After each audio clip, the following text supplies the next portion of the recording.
So, dear students, I am JINTU HAZARIKA, your English teacher. I have prepared this video lecture and e-content under the initiative of the E-Content Development Center, Borooah College, Autonomous. Dear students, in our today's class, we'll be going through one story from the writings of Northeast India. So, the story is written by Mahim Bora. The original story was in Assamese. It's a translated one. This story has been translated into English by Viva Chaudhary, Professor, Department of English, Guwahati University. So before moving on to the text, let us have some ideas about the writer Mahim Bora. Who is Mahim Bora? So in our first class, I was talking about the basic characteristic features of the writings from Northeast India. For example, characteristics like the elements of the non-human environment, crisis of identity for several reasons, and owing to this issue, how the writers from Northeast India are trying to re-envision their myths, their stories, their histories, and their culture throughout their literary forms. Mahim Bora is one of the most notable, I would say, powerful short story writers in Assamese literature, in Northeast writings, Northeast literature. Mahim Bora is an Indian writer and educationist from Assam state. He was born at a tea garden in Sonitpur district.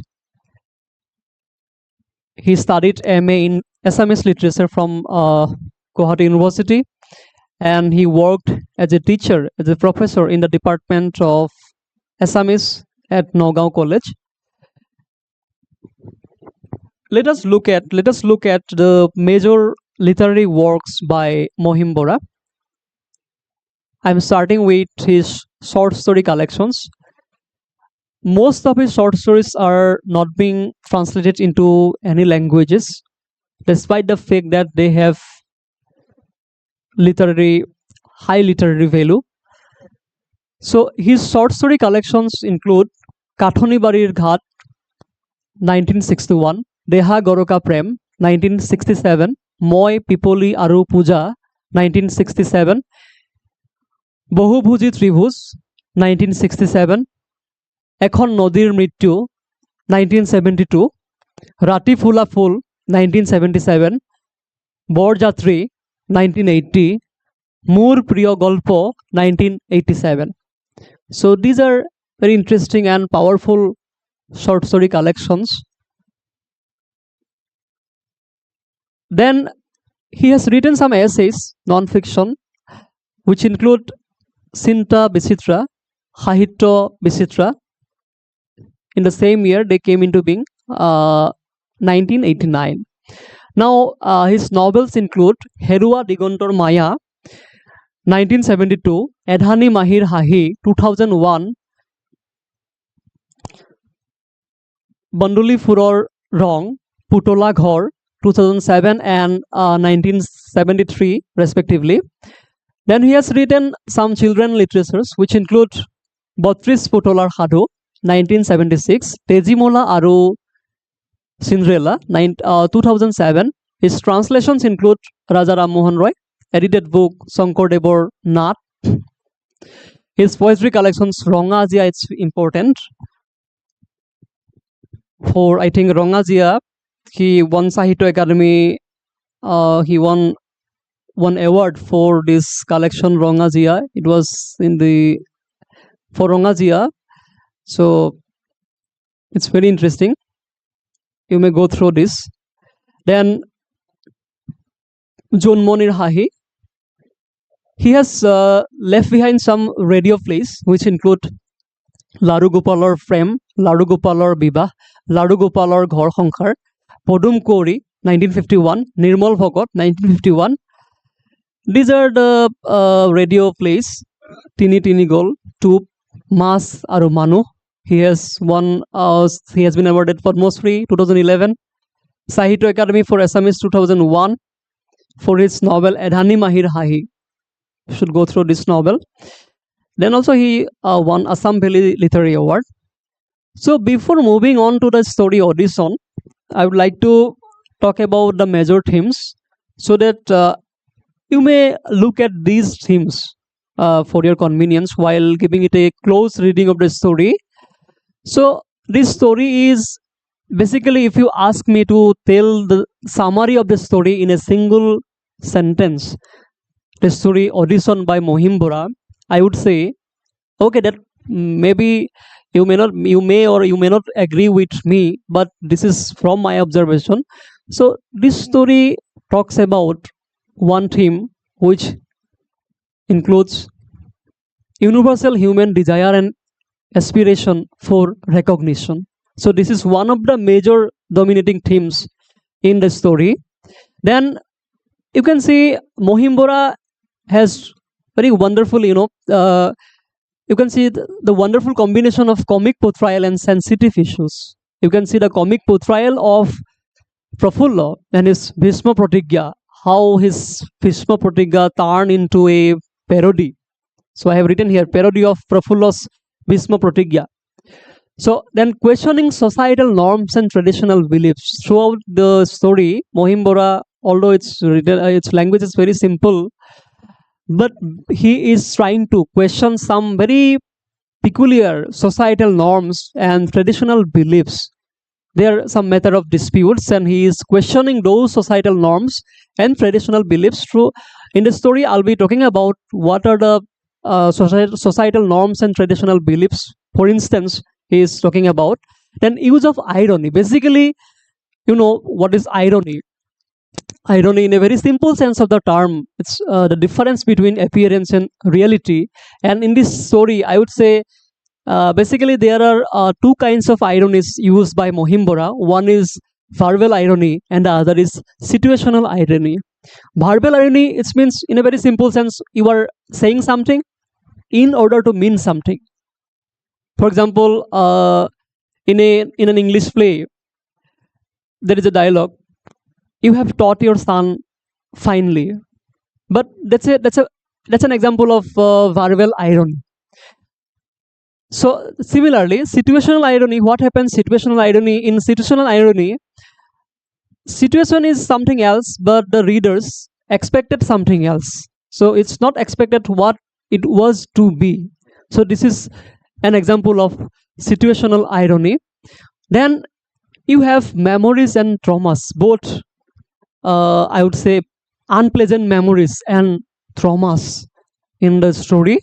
Then, as I have told you, parody of Prafulla's. Prafulla is the name of the protagonist. Prafulla's Bhishma Pratigya, and also you have one interesting theme, that is radio nostalgia. So this story brings into forth the radio nostalgia. If you are familiar with listening to the radio, so I think some of you have grown up listening to the radios, or now you have FM stations. So that radio nostalgia, because radio is quite inseparable throughout the narrative. So students, this is the text of Audition by Mahim Bora. Now let us look at some selective passages from the text. Audition by Mahim Bora. When Basanto brings the spring festival of Bohag Bihu, the melodious cooing of the kuli keteki and the shrill cries of domestic birds inspires young men to write poetry, sing songs, or whistle a bihu tune. Prafulla, however, did not do any of these things. In fact, he could not. So, in the very first paragraph, you have been introduced to the central figure or the protagonist. He is Prafulla, and the story starts with some limitations of the character Prafulla. So that's universal human limitations we have. Oh, no man is perfect. So Prafulla has limitations in the domain of singing. This is one of the limitations because he is not a gifted artist. So Prafulla's greatest ambition was to give a talk on the radio. Now that can be a textual question through the story. What is the Bhishma Pratigya, or what was the Bhishma Pratigya of Prafulla, or what was Prafulla's greatest ambition? These are the textual questions. Like, I'm giving some examples. So if then you have to answer that Prafullo's greatest ambition was to give a talk on the radio. If not a talk, at least a role in a play. With this desire in his mind, he came to Guwahati and stayed with his bosom friend Deepak, a radio announcer. At least once a day, he would beg Deepak to talk to the program executive in charge of the drama section and get him a role. Doorman, guard, rickshaw puller, shopkeeper, as long as there was one sentence which he would be required to speak, any role would do. So, how much desperate this man is for a radio role, or in fact, he is quite desperate to give a talk on the radio. So, this is his desire for, as I have mentioned, this is his desire for recognition. That's his intense desire for recognition. So, who is Deepak? Another character you have now, you can find. Deepak had been employed only recently. Also, he was just a part-time job. So far, he had not been able to in proximity with his colleagues. So basically, he is a announcer. Deepak is an announcer at radio station, and that is a part-time job. So Deepak is trying his level best to help his bosom friend, his intimate friend Prafullo. So now look at the desire of Prafullo. Now the writer is delving deep into his aspiration and dreams. As for Prafullo, he did not want any payment. In fact, he was not more than ready to give them the money in exchange of a role. Just once, he would talk on the radio, and his voice would create waves in the air, sound waves that would spread all over the universe, making all radio sets in the world vibrate with his voice. The very thought was enough to transform him into a sound wave riding the winds. So this is the simple dreams, simple fantasies, imaginations of a simple young man, Prafullo, regarding his radio talk, how that will vibrate throughout the air and reach different locations. So this is he is so desperate to give a radio talk. Now, but there is a twist, because at that point of time, radio stations, if you go through the story, I'm going through selectively, the radio stations were not in a position to bring artists from outside Guwahati, just because of the fact that they had limited budget. So they had to pay TAD, or the traveling allowance, if they have had artists from outside Guwahati. So they preferred some artists from Guwahati only. So there is a twist. So now again the context is changed. Now Mahim Bora is talking about why a radio talk. So that's an incident in his childhood days when he was trying to, he means Prafullo was trying to sing a song beside the well, and once when he was in high school, he had sung while bathing near the well. His mother had rushed out of the kitchen and told the neighbor, "Oh sister, have you just heard what vocal cords God has given my son? Is this what I get in return of all my prayers? Just hearing it is enough to drive me crazy." So this is none but his mother who passed the comment, and it was reductive, because maybe the mother was oblivious to the fact that that may hurt the young boy. So that in a way became a very unpleasant experience, unpleasant memory for Prafullo. And look at the comments. Now look at the comments, reductive comments of the neighbor woman. She says, "Let it be. Should a man's voice be as shrill as yours and mine? A man is a man, his voice should be sonorous." So I have underlined these lines because since I was talking about the themes where Mahim Bora is questioning certain societal norms and traditional beliefs, so this is interesting because he said that's a traditional belief about a man. The man, that is, a man is a man. It must be a man. And what about the voice of a man? That's traditional idea or concept about the voice of a man. His voice should be sonorous. A man is a man. A man's voice should be sonorous. It's not. It should be. It must be sonorous. So he is not going to sing songs and play the harmonium in meetings and gatherings, is he? And she says, he is not going to sing songs on the radio. So these are some very reductive deliberations, conversations, comments concerning his voice that became a trauma for him, because a deep sense of bad memories or unpleasant memories.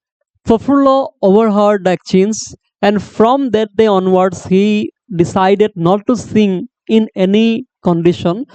In a way, I was talking about Bhishma Pratigya, and this is the Bhishma Pratigya. He took an oath, that is a Bhishma Pratigya, that he would never ever sing again. So that was his Bhishma Pratigya.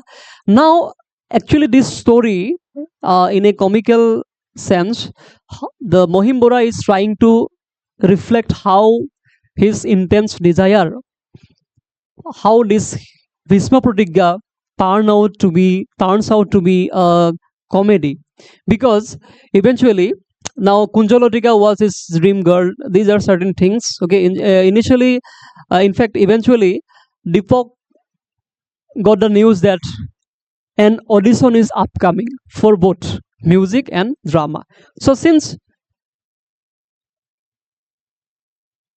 Prafullo, he is interested for drama, so he is quite excited regarding the audition, the upcoming audition. So, and Deepak gave his address, because radio stations were not in a position to prefer artists from outside Guwahati. So what did Deepak do is that he gave his address to Prafullo. Now Prafullo is getting ready for the audition. Now what happens in the audition? This is the focal point in throughout the story. In the audition, what happens? Actually, Prafullo was highly serious. He was so desperate that he reached the radio center prior to the time, and Bimbodhara was the in charge for drama. And by looking at Prafullo, Bimbodhara took it for granted that Prafullo is coming for the audition in in music, whereas he came for drama.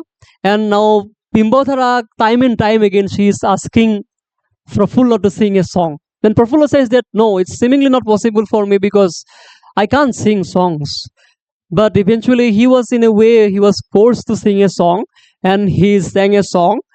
Sing, sing. I have underlined these lines. Sing, sing, sing. Look at this. So time and time again, Bimbodhara, she is in a way telling him to sing a few lines. Okay, and she gives some instructions like, do not put your mouth so close to the microphone, sing from a distance. These are the instructions. Okay, so and eventually he sings, and after singing a few lines, he got again one reductive comment, and that comment is from the assistant station director. He says, who allowed a motorcycle inside the studio? In a way that is comic, but in that context, but for Prafullo, that was again an insult, adding an insult to the injury kind of thing. So he became again very much sad, and he left the station. And then when his friend Deepak gets to know it, he becomes quite angry, and this is how his Bhishma Pratigya turns out to be a quote-unquote parody. This is the story. It's a simple story about a young man, Prafullo, and his intense aspiration or desire to become a radio artist, both comical and sensitive issues. Mahim Bora, he is an excellent storyteller. I think he has been able to incorporate so many societal or so many themes from the themes of his contemporary society. He has been able to bring into forth the themes like social realism, certain societal norms, universal human desires, etc., and so on. So this is in brief about the story Audition. So I'll be giving some assignments for you. So dear students, it's over for today. We shall carry on. Thank you.